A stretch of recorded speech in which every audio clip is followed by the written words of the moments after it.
I'll try and do a couple real quick here.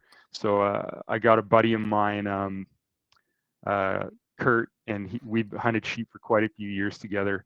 And I haven't taken a ram since 2012. I've been waiting for something, really special.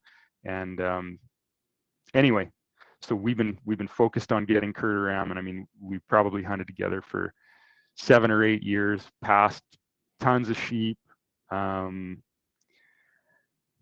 Looked at lots of rams, done all these late season hunts, and it would have been 2021. We went out with a buddy of mine in an area that we'd never actually hunted. Day one, we get like 7 kilometers in, and stop for a snack, and Kurt looks up behind him on the hillside, and we'd had some weather, right? We'd already had some good snow and good cold, and Kurt turns around, and there's 5 rams. There they are. They're coming around the corner of the mountain. They're like 500 yards above us.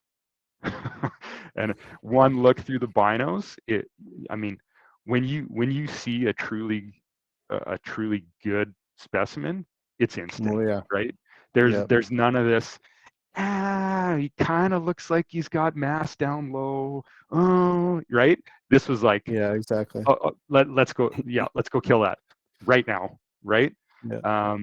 So we had 8 days of food, full camp, everything in the bags. The rams were on the move, so we didn't drop anything. We hiked up the mountain, probably 400 yards through a whole, bunch of nasty terrain with like 70 pounds on, and got to a spot where we could get a look at them. We could tell the ram was at least 8. He was full curl, just to pass the bridge of his nose. Lots of weight down low, and they were feeding in this little cups of spruce trees on the mountain. And so every now and then you'd get a glimpse of a body, and you couldn't tell which one was which. It was actually the last video I posted there. I saw that.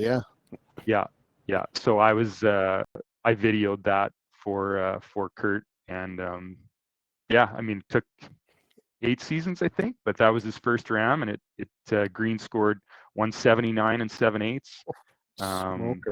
9-year-old, just an absolutely beautiful sheep. So that was a pretty special hunt.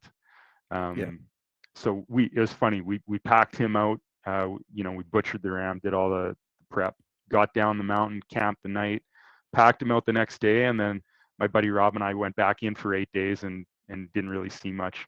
But that was pretty awesome. And the other one that was really cool was this year. We went out, Kurt and I together. We had some really cold weather. It was in the minus 20s, and saw a pretty nice ram on the second day. Decided we needed to get a closer look on the third day. So we made a pretty big hike. We had lots of snow, like there was over a foot of snow.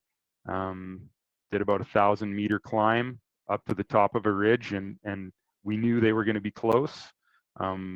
We'd basically put them to bed the night before, and we're glassing, and here I see them in a little, come out of a little swale across the valley, maybe 1,000 yards away, and they're on their full speed lining out. Oh shit. And I was like, what the hell just happened? Right? So, I'm like, we crept over the skyline, like we were in the rocks. There's no way we could have blown them out, or at least I didn't think there could have been. So we watched them, they wrap the mountain, and they are like 8 kilometers away in 20 minutes, and we're waiting for them to stop. And eventually they stop, but now they're too far for today. Turns out there was a hiker there who was he was about 10 minutes ahead of us, and on skyline, and blew those rams out. So that was a little disappointing. Saw some more rams that day. Anyway, we got off the mountain, packed up the next morning, and booked it out of there. And I talked to another buddy of mine, Blaine, and he'd seen the same rams. Wow. So was he he was hunting at the same time and you were in He region? was, Oh yeah. yeah, he'd seen the same rams. So but he was like, I don't know where they went. So I said, I got a pretty good idea. So we accessed the area from another spot, packed in, and then the next day, the three of us went in about 8 kilometers in the snow, spotted the rams. Couldn't tell if the one we were after was in the bunch. We could only see some small rams. So we basically climbed the ridge of the mountain to tree line. We were at 300 yards, but only half the bunch was there. So after about an hour of this, we just kept skirting through the trees around the mountain. And here the rest of the bunch was in a little cut, kind of at the back of a waterfall, which was super cool. So we found them. My buddy Blaine liked that one. We were about 220 yards. So yeah, watched him for about half an hour until he was pretty sure he wanted to take that ram, and yeah, killed the ram. The three of us butchered it and loaded up at dark and packed out. I think we got back to camp at 1 a.m. Wow. Which was awesome. I mean, so last year I turned 45 last year, and at midnight we're on the trail. It's full moon. Got a ram in the packs. It was awesome experience. Doesn't get much better than that, right? No, doesn't get any better.